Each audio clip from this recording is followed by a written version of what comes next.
हज़रत जाबिर बिन सुमरा रज़ियल्लाहु ताला अन्हु इस रिवायत को नकल फरमाते हैं कि एक शख्स हजूर अलैहिस्सलाम की खिदमत किया करता था, लेकिन हजूर की बारगाह में कोई भी अपनी हाजत को पेश नहीं करता था।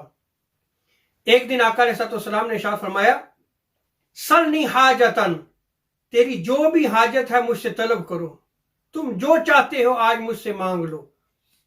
उस नौजवान ने हजूर अलैहिस्सलाम की बारगाह में अर्ज की, या रसूलल्लाह सल्लल्लाहु अलैहि वसल्लम, मैं जन्नत चाहता हूं, मुझे जन्नत मिल जाए।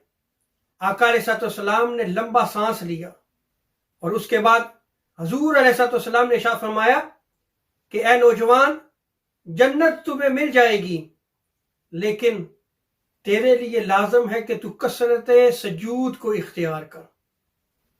ये जो कसरत सजूद का हुक्म दिया गया है ये नमाज है।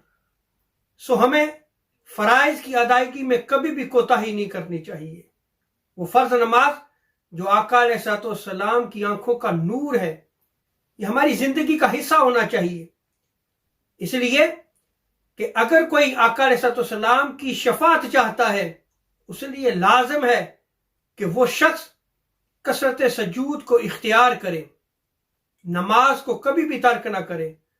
और कसरत सजूद में फराइज भी आते हैं, सुनन भी आते हैं, नवाफिल भी आते हैं। इसीलिए आका अलैहिस्सलाम की बारगाह में एक शख्स आया, अर्ज की, या रसूलल्लाह सल्लल्लाहु अलैहि वसल्लम, क़यामत के दिन मुझे आपकी शफाअत की तलब है, आप दुआ फरमाएं कि मैं रोज़े क़यामत आपकी शफाअत का मुस्तहिक बन जाऊं। तो आका अलैहिस्सलाम ने इरशाद फरमाया, क़यामत के दिन तुझे मेरी शफाअत मिलेगी, लेकिन तेरे लिए लाजिम है कि तू कसरत सजूद को इख्तियार कर।